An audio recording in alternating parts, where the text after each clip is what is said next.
Campeche, le gros chat de la forêt. Est-ce que tu veux une caresse, hein? Est-ce que tu veux une caresse? Oh oui, tu veux une caresse. C'est marrant, ils ont mis plein de petites statues partout dans la ville. Dis bonjour. Alors là pareil, il y a un jaguar peint de façon multicolore. Il est magnifique, hein.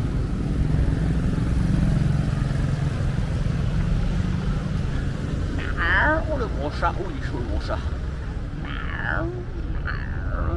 Oh oui, t'aimes ça, t'aimes ça. Au bord de la mer ou quoi, mais ils adorent peindre leur maison de couleurs chatoyantes, ce qui rend la ville super agréable.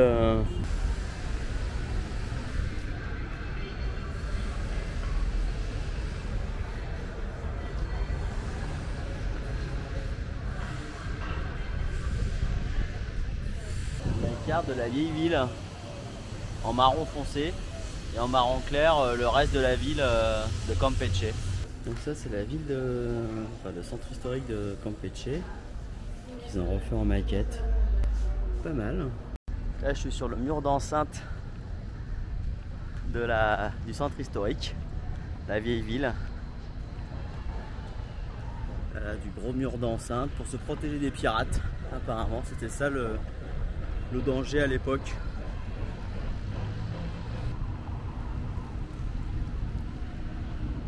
Voilà encore des façades typiques, superbement peintes, ton pastel, j'adore. Donc là il y a une autre statue, ça fait plus effectivement le pirate de la belle époque, mais le grand pirate quoi, le très grand pirate. On arrive tout doucement vers l'eau du golfe du Mexique. Eh ouais, eh ouais. La traversée de la route, toujours un peu sportif. Et l'idée c'est d'arriver au marché.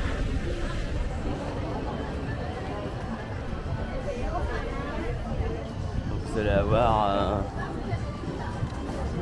des formes de pain, des bibelots.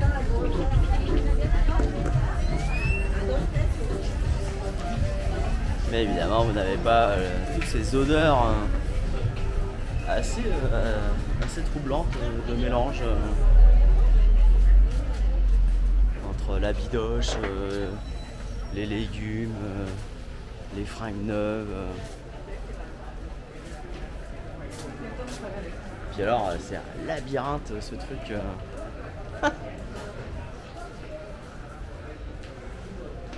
Même des bijoux. Voilà, bon dia.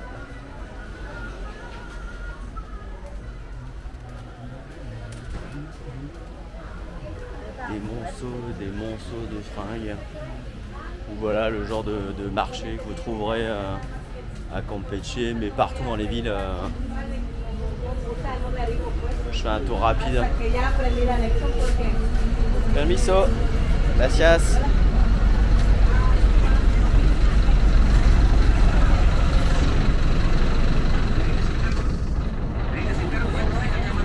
Donc là, un truc intéressant, c'est les cireurs de chaussures.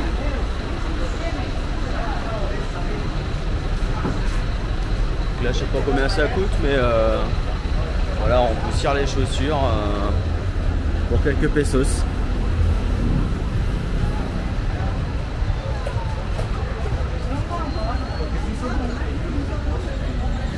Et moi, je veux une agua de coco.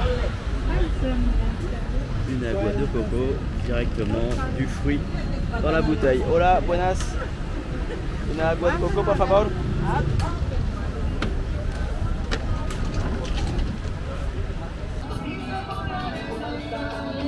Là, on est mercredi, les enfants ils dansent dans la rue. La particularité du centre-ville de Campeche, c'est la tête de ce trottoir. Regardez la taille de ce truc.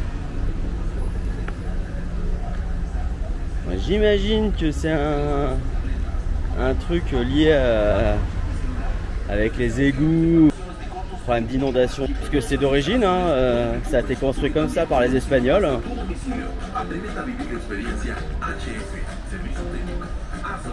Mais c'est assez bluffant quoi. Donc voilà, pour grimper dessus. Dans les petits escaliers, tout le centre historique, voilà, vous avez ces escaliers et ces trottoirs gigantesques. Très étonnant. Oula, failli y avoir un accident. Ils roulent comme des bourrins aussi, précisé. Musée de l'architecture maya. Allons voir ça. Ah oui, donc là, si vous voulez de la stèle...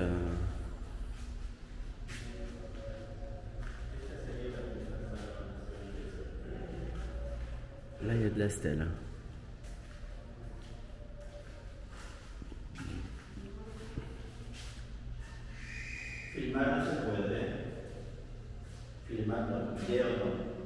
Non?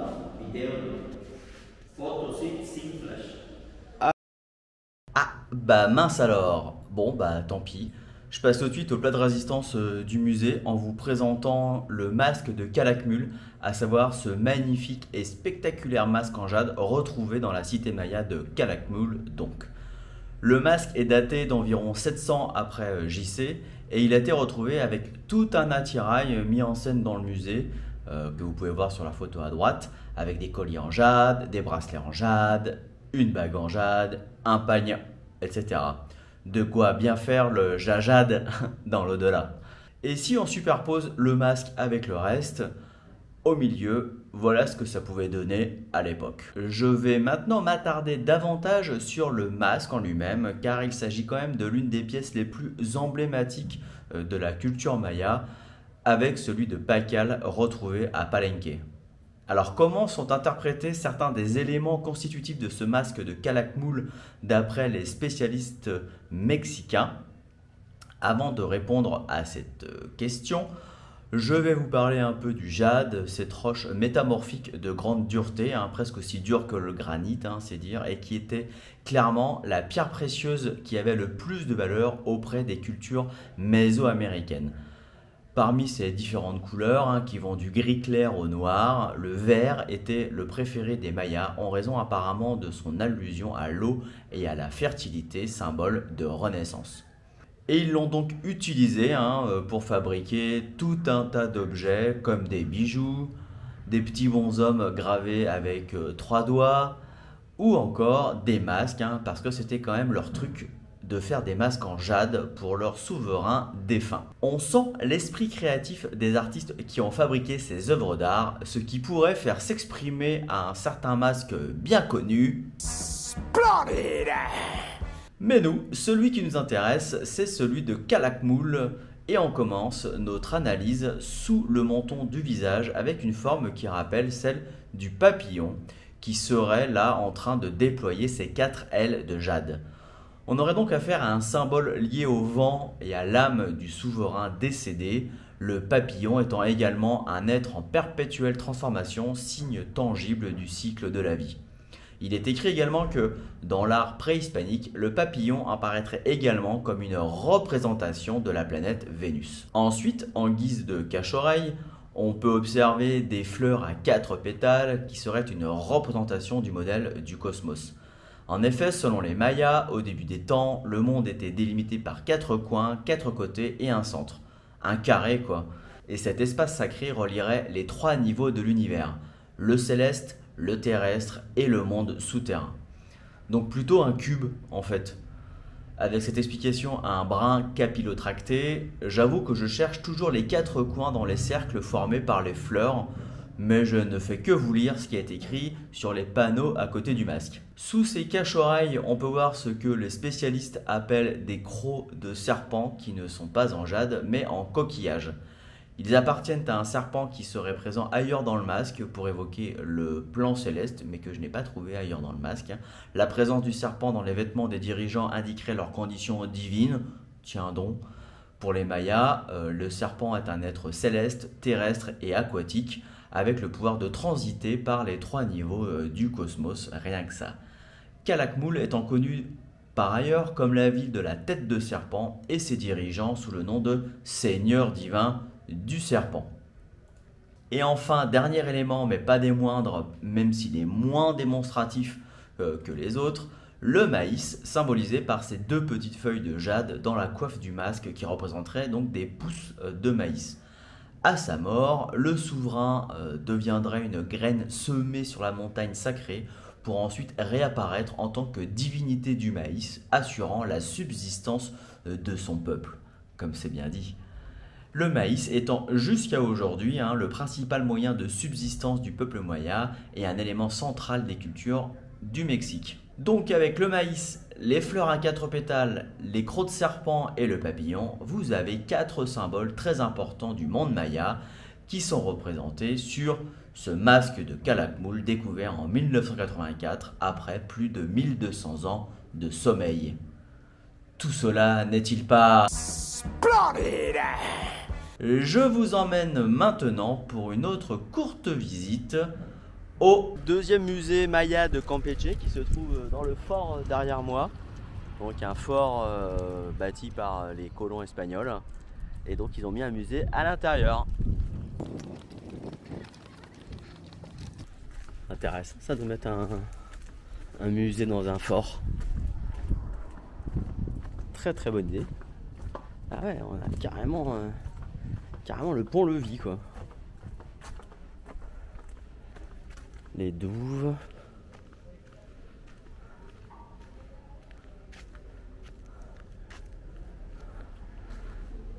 Et là, le pont-levis pour rentrer. Et donc en haut du musée, sans surprise, les canons pour protéger le fort.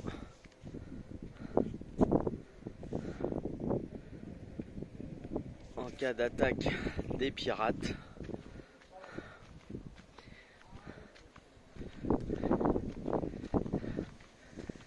Qui se pointaient pour piller les richesses de Campeche. Là on a un peu du crâne allongé quand même, du crâne allongé artificiel dans les poteries. Donc voilà comment il est trouvé en fait dans les tombes, empaqueté dans du tissu, fermé par des cordes et avec tout le matos autour, le jade, les céramiques. Il y a toujours le même type de collier. Du collier en jade. Ce qui doit y avoir une blinde aujourd'hui quand même, ce genre de truc. Ah, je gêne. Eh ben, encore un exemple d'un magnifique masque en jade. Décidément, c'était quand même leur truc. Le masque en jade pour les morts et pour les nobles quand même. Alors il y avait le masque. Puis il y avait aussi la toque en jade. Ils n'avaient pas la chose à moitié quand même pour mourir les mecs.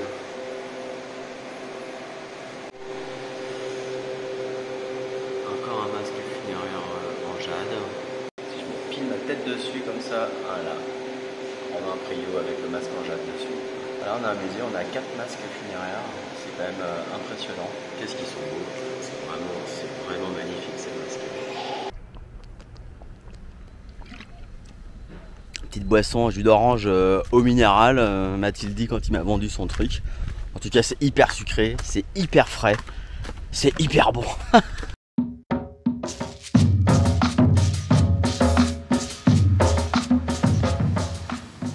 J'arrive sur le site d'Etzna, à 2 heures aller-retour de Campeche. Il n'y a pas un touriste, pas un, je suis seul. Il n'y a même pas un gardien, il n'y a même pas un Mexicain. Et alors, c'est beaucoup plus grand et massif que ce à quoi je m'attendais. Vraiment, avec des bonnes grosses marches qui vont bien, quoi.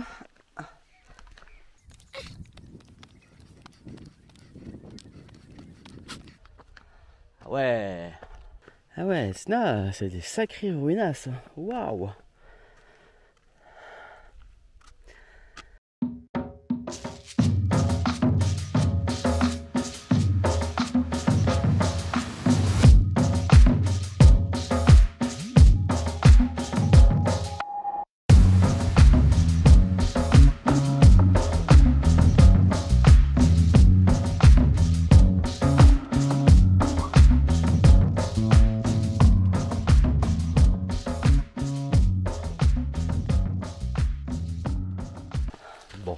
personne. Est-ce que je me tente la grande pyramide?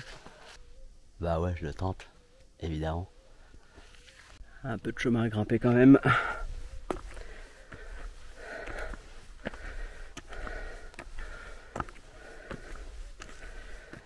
Bon bah je pense que ça valait le coup de monter quand même.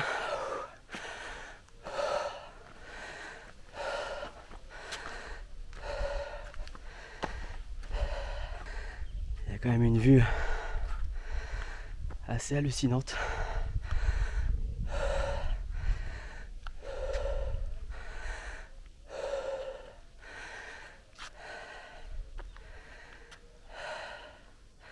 Bon, mais maintenant, il faut redescendre.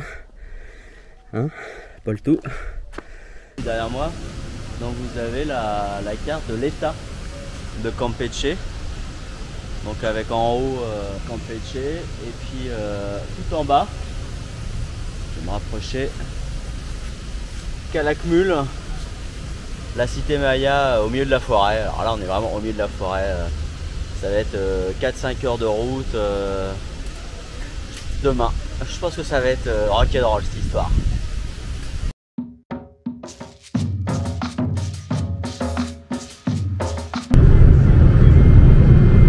On longe la côte avec la lune au fond là-bas, c'est magnifique. Voilà, je suis avec Dany, le chauffeur. On est parti il y a 1 heure, qu'il était 5 h du matin pour 5 heures de route jusqu'à Campeche dans la forêt. Et voilà, on a ce genre de paysage le long de la route.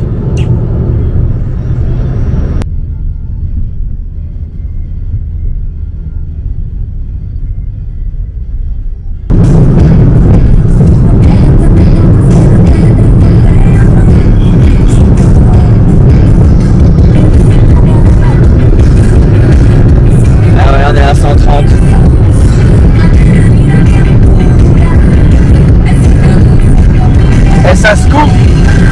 Bienvenido a Calakmul. Listo. Donc je suis avec mon compagnon du jour, Dany, mi compañero del día, el conductor del carro. Hello Dany. Hello.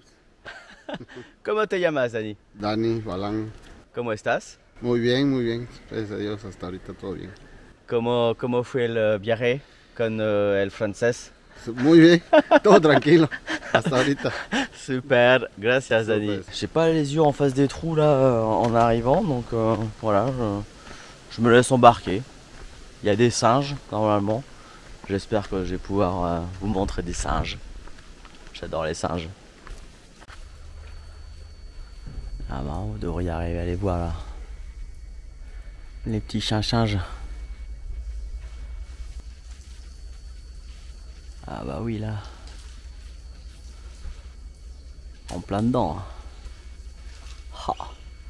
Magique comment ça se déplace quand même ces bestioles.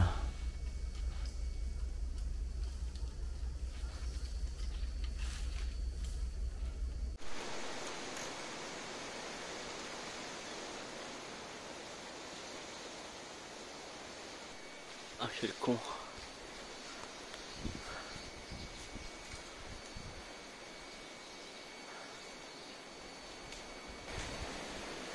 Ah, ça se gratte le cul hein.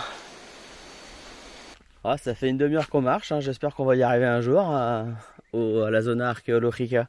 C'est super loin du parking. Calakmul, 400 avant Jésus-Christ. Ça nous fait déjà 2400 ans. 5 grosses stèles devant la pyramide. Je connais pas la signification mais elles sont balèzes. Il n'y a pas que des petites pierres dans le monde maya, on a aussi des très grosses pierres qui servaient à donner des indications sur les rois qui avaient vécu ici, notamment. Allez, on va grimper tout ça.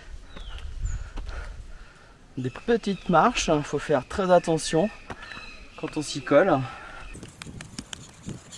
L'accident bête est si vite arrivé. Donc une fois arrivé en haut, toujours les mêmes paysages.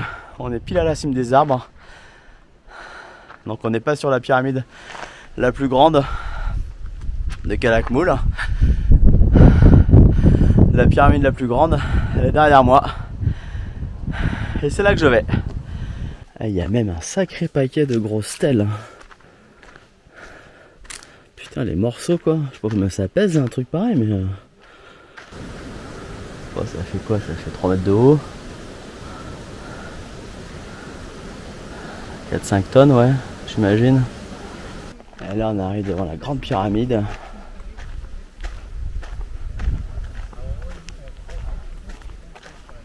C'est impressionnant.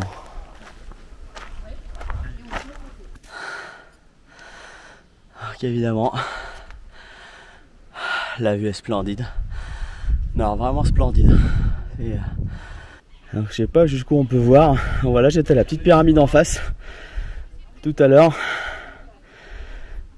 Ça montre aussi l'étendue du site hein, qui est sur plusieurs centaines d'hectares.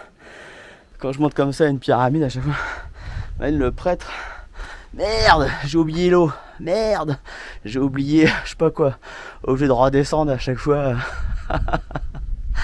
et de remonter, voilà, ça me fait rire. C'est pas la plus grande en fait ici. Ouais, je pense que c'est pareil avec là-bas. J'ai l'impression que l'autre à fond là-bas, elle est encore plus grande et encore plus haute. Je me dis ça parce que c'est parce qu'il y a plus de monde.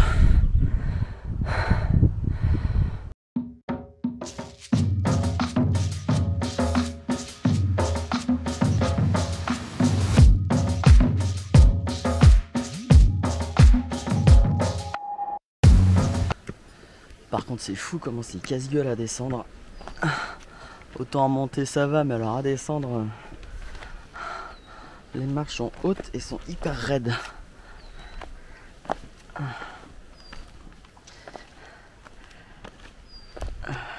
Donc vous voyez, hein, c'est des toutes petites pierres qui sont agencées avec du mortier, une espèce de mortier qui doit être à base de chaux, j'imagine. Donc les marches sont pas super régulières, mais néanmoins vu de loin ça fait, ça nous fait quand même une pyramide. Et à grimper et à descendre toute la journée, ça devait être une sacrée affaire. La deuxième pyramide la plus haute de Calakmul, 40 mètres de haut, avec quelques belles stèles, hein, quand même. Là on a du beau morceau, du beau monolithe de 4 mètres de haut, même si j'ai pas le compas dans l'œil ni ailleurs. Mais là, celle-là,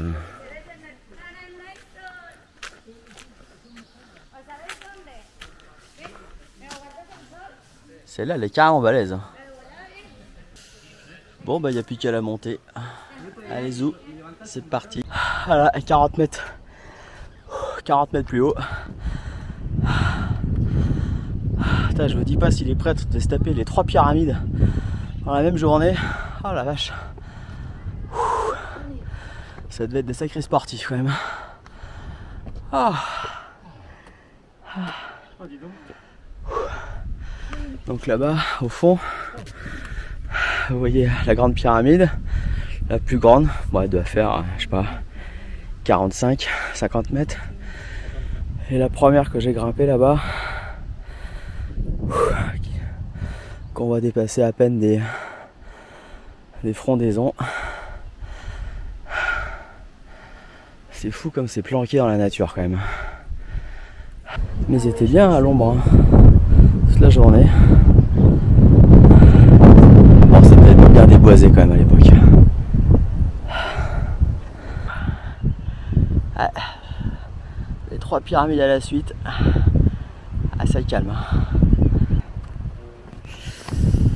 Bon, ça commence à être le gros cagnardo.